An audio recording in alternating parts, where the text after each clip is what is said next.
going on, y'all? Hope everybody's doing well out there. I've debated for a long time whether I should make this video or not, but man, it's on my heart that I gotta let you guys know kind of how I fell into all this.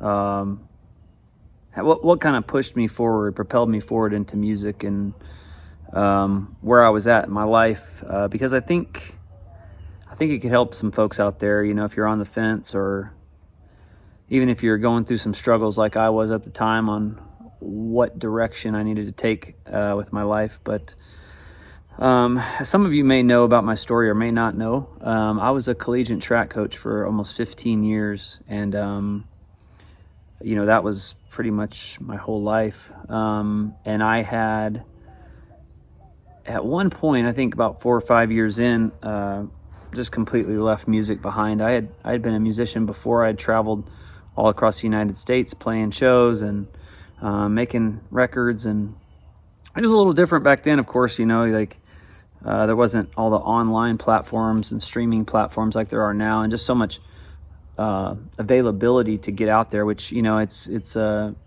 good thing and a bad thing, because it can be watered down a bit or oversaturated with music, and it's kind of hard to weed out the good from the bad sometimes. But to me, it's the best time. I mean, it's the best time to be a musician ever, because you can get your music to people that would usually never hear it.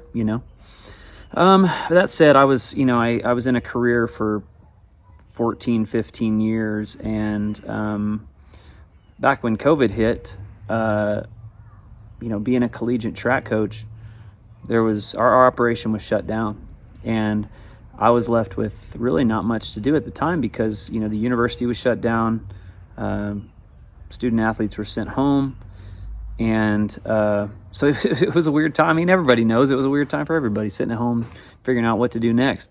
But for me, I pulled my guitar out of the closet and started playing it again, and gosh, I was really rusty too. I was like, man, if I'm gonna get back to playing this thing, I've got to really dedicate myself. And so I was spending 5 to 6 hours a day playing the guitar, and wasn't really writing songs as much as I am obviously now, but I was just trying to get my guitar playing back to where it should be.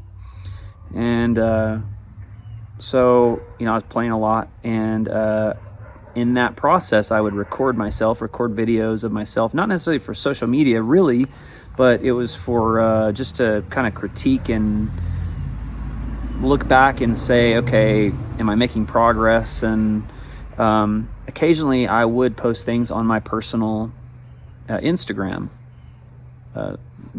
feed. And being in the position I was in as a head track coach at Division I school, questions started to pop up about my commitment to being a coach, which I thought was absurd.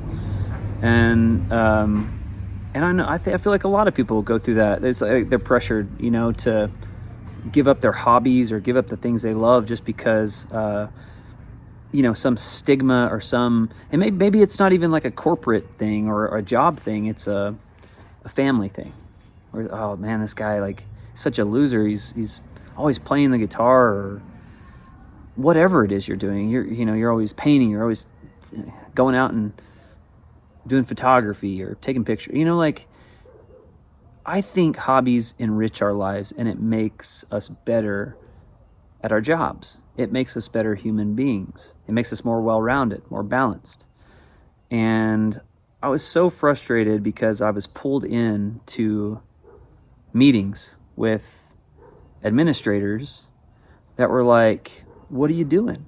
Why are you... It seems like you're not focused on your job, which is just ridiculous. We had constantly improved year in and year out, and we were bringing in, we were having success. And the fact that I was not publicly,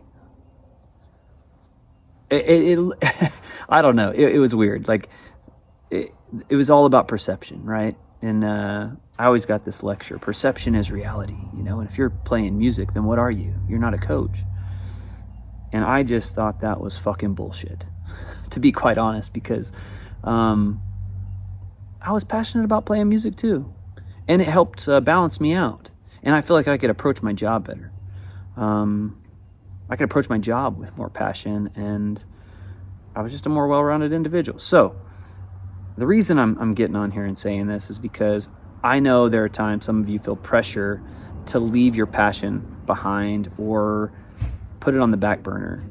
And I can tell you that, like, me chasing my passion without backing down, I've never regretted it once. And it's put me in the position I am today. And I'm so grateful that I didn't get bullied, I guess, for lack of a better term. So if there's something you love to do, and it may not be paying the bills immediately, find a way to balance it, find a way to balance it, find a way to do it. And it'll make you a better human being, more balanced human being. It'll make you better at your job. And eventually you may get so good at it that you can just quit your job. I'm not saying do that, but eventually you could. And then, that passion now becomes your thing. So keep at it, y'all. Don't back down.